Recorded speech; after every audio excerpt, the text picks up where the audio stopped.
आदाब नाजरीन, मैं सनम एजाज। रात के बज चुके हैं 9:30 और रात 9:30 बजे आप देखते हैं प्रोग्राम अब तक सनम के साथ। और अब तक में आपकी लाइव नशरियात में हम आपके साथ दुनिया जहां की बड़ी खबरों से आपको रोशनास करते हैं।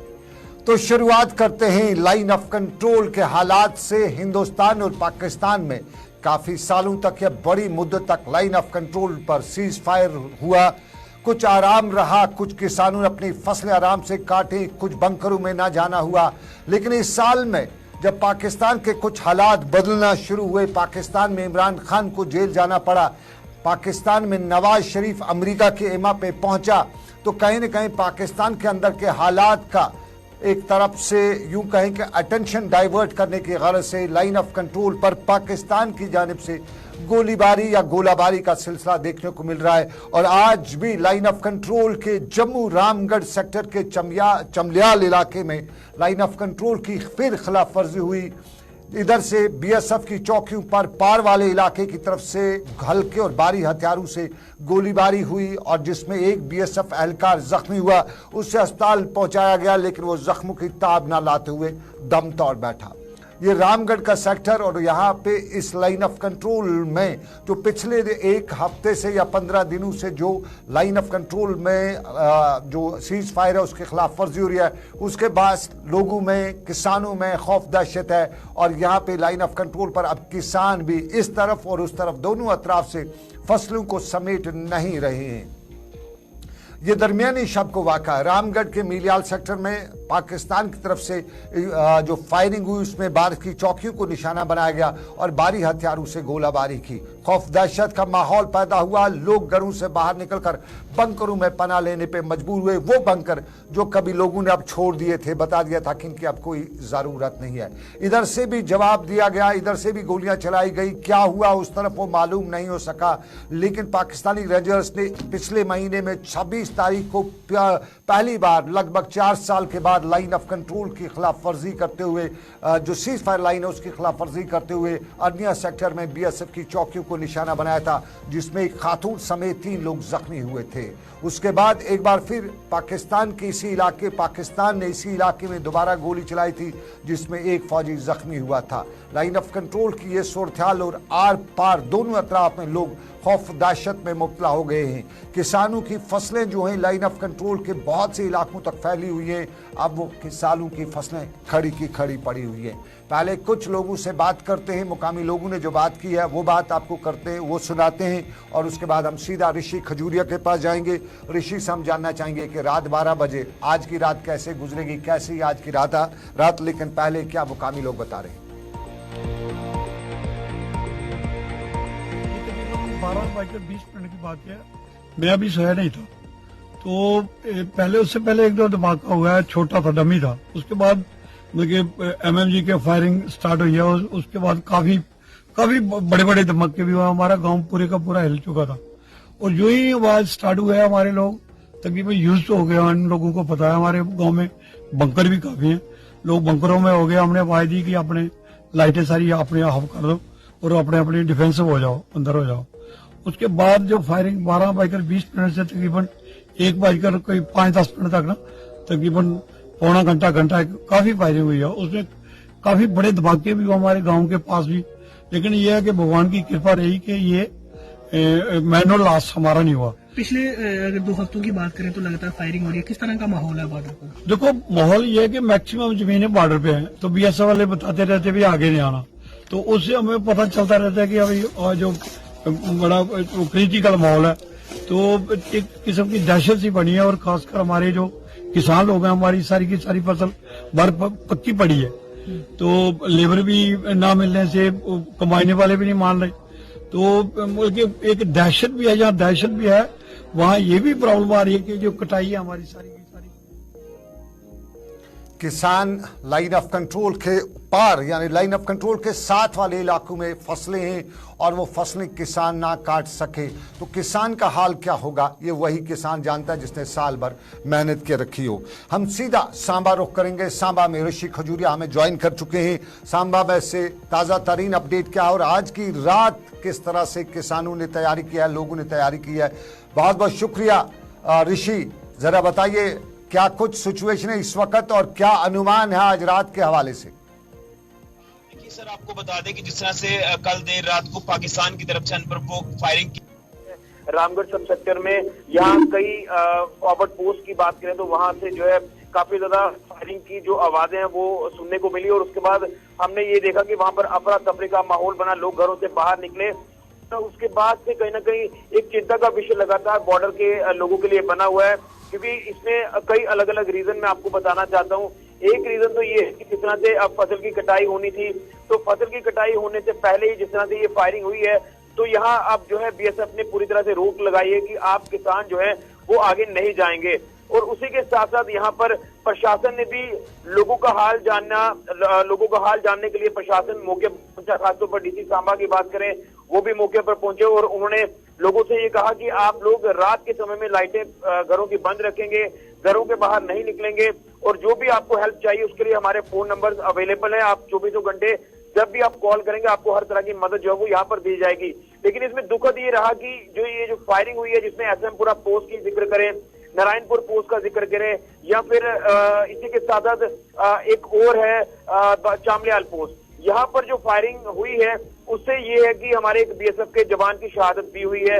उसके बाद जो डीजी बीएसएफ स्पेशल ऑपरेशन है उन्होंने भी अपना बयान जारी किया। उन्होंने शहादत को लेकर भी कहा कि उनकी व्यर्थ नहीं जाएगी शहादत और पाकिस्तान को मुंह तोड़ जवाब दिया जाएगा।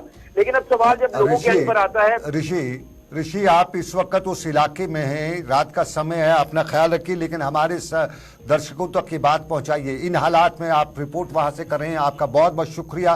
ख्याल पहले आप रखिएगा, लेकिन इंपॉर्टेंट ये है कि इस समय किस तरह की, क्या पूरे इलाके की लाइट्स बंद कर रखी हैं एहतियातन, या अभी कुछ जगहों पे लाइट्स वगैरह सिविलियन पॉपुलेशन ने जला के रखी हुई है, और क्या लोगों का कोई गश्त वगैरह है बॉर्डर की तरफ इस वक्त? देखिए बिल्कुल, अभी लोग पूरी तरह से अपने घरों पर हैं, लाइट जो है वो पूरी तरह से बंद है क्योंकि आज की रात काफी भारी हो सकती है। जिस तरह से कल जो है वो काफी फायरिंग हुई है, लेकिन जिसके बदले आपको बता दें कि बीएसएफ ने भी जवाबी फायरिंग काफी ज्यादा की है, पाकिस्तान को मुंह तोड़ जवाब दिया है। लेकिन अब लोग जो है वो घरों के अंदर है। लेकिन आपको मैं बताना चाहता हूँ कि वहां उस इलाके की बात करें, यहाँ पर काफी फायरिंग हुई है, तो वहां पर एक शादी का माहौल भी था। तो वहां शादी के लंच की अगर बात करें तो वहां पर बताया जा रहा है कि 600-700 बंदों का अरेंजमेंट वहां पर किया हुआ था, लेकिन लोग जो वो डर के कारण उस फंक्शन को अटेंड करने ही नहीं आ पाए। तो ये कहीं ना कहीं जो शादी की रौनक थी वो भी फीकी सी नजर यहाँ पर आई। हमने खुद वहां पर ग्राउंड जीरो पर जाकर बात की तमाम लोगों से। लोगों का ये कहना था कि अब जो है वो आर पार की लड़ाई होनी चाहिए, अब जो है पाकिस्तान का खात्मा होना चाहिए, क्योंकि हम लगातार काफी तड़फे हैं। लोगों का दर्द जो वो काफी ज्यादा उजागर हुआ है। लोग ये कह रहे हैं कि अब ये चीजें बर्दाश्त नहीं की जाएंगी, हमारे बच्चों की पढ़ाई सफर हो रही है, हम लोग सफर कर रहे हैं, हमारी खेती बाड़ी जो वो सही से नहीं हो पा रही, हमारा सोर्स ऑफ इनकम जो जनरेट होने का वक्त आता है तो इसमें इस तरह का खलल पड़ जाता है। तो ये तमाम चीजें हैं जिसको लेकर यहाँ डीसी सांबा मौके पर जब पहुंचे तो उन्होंने तमाम अपील लोगों से की है कि आप लोग घबराएं नहीं। ऋषि, रात के 9:40 हैं और आज थर्सडे का दिन है, 9 तारीख है लगभग आज। तो आज के इस वक्त लोग क्या कर रहे हैं? हमारे दर्शकों को ये बताइए कि क्या वो अपने घरों में हैं, क्या बंकर्स बन चुके हैं, लोगों को उस तरह की फैसिलिटी है? सबसे इंपॉर्टेंट जान बचानी, उसके बाद बाकी मामला आते हैं। तो क्या लोगों के पास बंकर्स वगैरह हैं, लोगों के पास खाने पीने की चीजें हैं? देखिए, खाने पीने के सामान को लेकर बात करें तो अभी ऐसा कोई पैनिक वाला कोई मसला नहीं है, क्योंकि अभी जिस तरह से ये अभी फायरिंग जो कल देर रात हुई है, फायरिंग 2 घंटे के बाद बंद भी हुई है। अभी ऐसी सिचुएशन भी नहीं बनी है कि यहाँ से लोगों को पलायन करवाया जाए। और उसी के साथ जिस तरह से आपने ये कहा कि बंकरों को लेकर बात करें तो बंकर जो है बने हुए हैं, कहीं पर नहीं बने हुए हैं। बंकरों को लेकर लोगों ने थोड़ा सा अपना रोष व्यक्त किया है कि जिस हालात में इस समय बंकर है, पानी काफी ज्यादा उसमें जमा है, सांप कीड़े उसमें होते हैं, हम शेल्टर जो वो सही से नहीं ले पाते। हालांकि जो कुछ लोग रसूखदार हैं वो कहीं ना कहीं बंकर्स को अपनी तरफ से जो वो थोड़ा सा मेंटेन रखे हुए हैं, लेकिन जो गरीब तबका है, बीपीएल परिवार है, उनके घरों में जो बंकर है उसे वो सही से मेंटेन कैसे रखेंगे, क्योंकि जिस तरह से वो डायमेंशन है बंकर की वो सही नहीं बन पाई है। इसी को लेकर लोगों ने अपना रोष व्यक्त किया है। आप देखना यह है कि आज की रात किस तरह से निकलती है, और अगर आज सब कुछ ठीक रहता है तो मुझे लगता है कि आने वाले वक्त में माहौल। चलिए ऋषि एक बात और आपसे बताना चाहूंगा। यूजुअली जवानी है, जवानी में अगली पोस्ट की तरफ आदमी रिपोर्टर जाना चाहता है, ख्याल रखिएगा अगली पोस्ट की तरफ नहीं जाना, रात का वक्त है, निचले इलाकों से ही रिपोर्टिंग कर लेना, ऊपरी ज्यादा इलाकों में नहीं जाना, खतरा है, जान है तो जहान है। बहुत शुक्रिया ऋषि खजूरिया, लाइन ऑफ कंट्रोल के सांबा सेक्टर में चमलियाल पोस्ट के नजदीक हमारे साथी ऋषि खजूरिया हैं और ऋषि खजूरिया वहां से लाइव अपडेट हैं, क्योंकि वहां के लोगों को अंदाजा है कि कल रात 12 बजे के करीब जो गोलीबारी हुई और उसके बाद आज भी कुछ हो सकता है।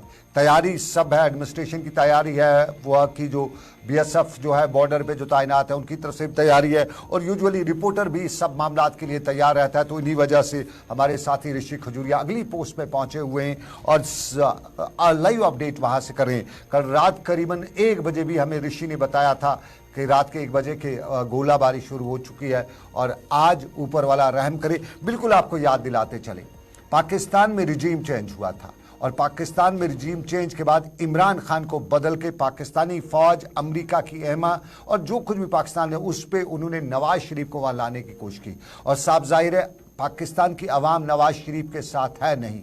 तो फिर कश्मीर और हिंदुस्तान, ये 2 मामले हैं जिनके पर पाकिस्तान की आवाम का अटेंशन डाइवर्ट किया जा सकता है। तो 4 साल तक लाइन ऑफ कंट्रोल पर सीज फायर रहा, कोई गोली नहीं चली। टंगडार, केरन, ये बॉर्डर के इलाके, यहाँ पे लोगों ने आराम की जिंदगी गुजारी। उन लोगों की जिनका वहाँ पे रहना है, जिनके घर हैं, वहाँ पे आराम की 4 साल जिंदगी गुजारी। लेकिन जैसे ही नवाज शरीफ पाकिस्तान आ गया उसके बाद हिंदुस्तान की चौकियों पर कहीं न कहीं गोलीबारी शुरू हो चुकी है और इसके पीछे ना हिंदुस्तान को हराने की पाकिस्तान की कोई कोशिश है न कुछ और, बल्कि सिंपल सी बात है कि पाकिस्तान में जो इस वक्त इंस्टेबिलिटी चल रही है उससे अपनी जान बचे, उससे अटेंशन डाइवर्ट कराने के लिए पाकिस्तानी फौज जो है लोगों को चाहती है। लेकिन पाकिस्तानी फौज समझदार है, पाकिस्तानी अवाम समझदार है, पाकिस्तानी अवाम समझ सकती है कि ये हिंदुस्तान न पाकिस्तान का दुश्मन है न पाकिस्तान हिंदुस्तान का दुश्मन है। दुश्मन बीच में कुछ हैं और वो फौज के कुछ लोग हैं जो अपनी वहाँ पे पावर में रहने के लिए इस तरह से कर रहे हैं, या दुश्मनी की और कोई गुंजाइश नहीं है। हिंदुस्तान में रहने वाले का भी खून लाल है, पाकिस्तान में भी रहने वाले का खून लाल है। लेकिन आपको नाज़रीन बताएं, खून गिरा है और लाइन ऑफ कंट्रोल के इस जो सीज फायर लाइन का जो सीज फायर का जो आज जो वायलेशन हुई उसमें इधर से बीएसएफ के एक जवान आज मारा गया है। जम्मू में जम्मू कश्मीर के लेफ्टिनेंट गवर्नर मनोज सिन्हा भी आज उनके जो जस्ते खाकी है उनको उन्होंने कांधा दिया और उन्हें गार्ड ऑफ ऑनर जो जम्मू पे है वहाँ पे मनोज सिन्हा भी मौजूद थे। हम आपको वो तस्वीर भी दिखाएंगे, लेकिन पहले एक छोटा सा तजारती वक्फा, हम ब्रेक के बाद मिलेंगे। जम्मू से लेकर कश्मीर तक हालात की अक्कासी के हवाले से खबरें हमारे पास है, वो आपको बताएंगे और भी मामला थे, लेकिन पहले ये छोटा सा तजारती वक्फा।